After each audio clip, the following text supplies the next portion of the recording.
দুনিয়ার স্বরূপ যে চিনতে পেরেছে সে কখনো দুনিয়ার কোনো আনন্দে আনন্দিত হয় না, চিন্তিত হয় না দুনিয়ার কোনো বিপদে।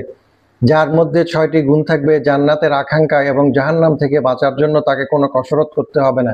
সে 6টি গুণ হলো: 1. আল্লাহ তাআলার পরিচয় জানা ও তার আনুগত্য করা। 2. শয়তানকে চিনে নেওয়া ও তার বিরুদ্ধাচরণ করা। 3. সত্যের পরিচয় জেনে তার অনুসরণ করা। 4. বাতিলকে চিনে তার থেকে বেঁচে থাকা। 5. দুনিয়ার স্বরূপ জেনে তা পরিত্যাগ করা। 6. আখেরাতের পরিচয় জেনে নিয়ে তার অন্বেষণ করা। তাই দুনিয়াকে কাছে টানায় কোনো কল্যাণ নেই, বরং দুনিয়া পরিত্যাগ করতে পারাটাই সার্থকতা। দুনিয়া নামক চোরাবালিতে দিন দিন আমরা তলিয়ে যাচ্ছি না তো? আসল লক্ষ্যকে উপেক্ষা করে মরীচিকার পেছনে ছুটতে গিয়ে ক্রমশ আমরা মৃত্যুর দিকেই তো ধাবিত হচ্ছি। দুনিয়া মত্তায় প্রবেশ করা খুব সহজ, কিন্তু তা থেকে বের হওয়া অনেক কঠিন।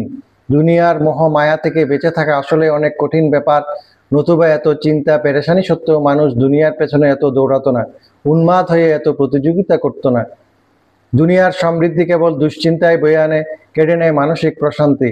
সম্পদ বৃদ্ধির সঙ্গে পাল্লা দিয়ে বাড়তে থাকে পেরেশানির মাত্রা। যে দুনিয়াকে সম্মান করে দুনিয়া তাকে লাঞ্ছিত করে, আর যে তাকে তুচ্ছ জ্ঞান করে সে তাকে সমীহ করে চলে। দুনিয়া থেকে তোমার যা প্রয়োজন কেবল তাই গ্রহণ করো, অতিরিক্ত যা সামনে পড়ে ছুঁড়ে ফেলো ময়লার ভাগাড়ে।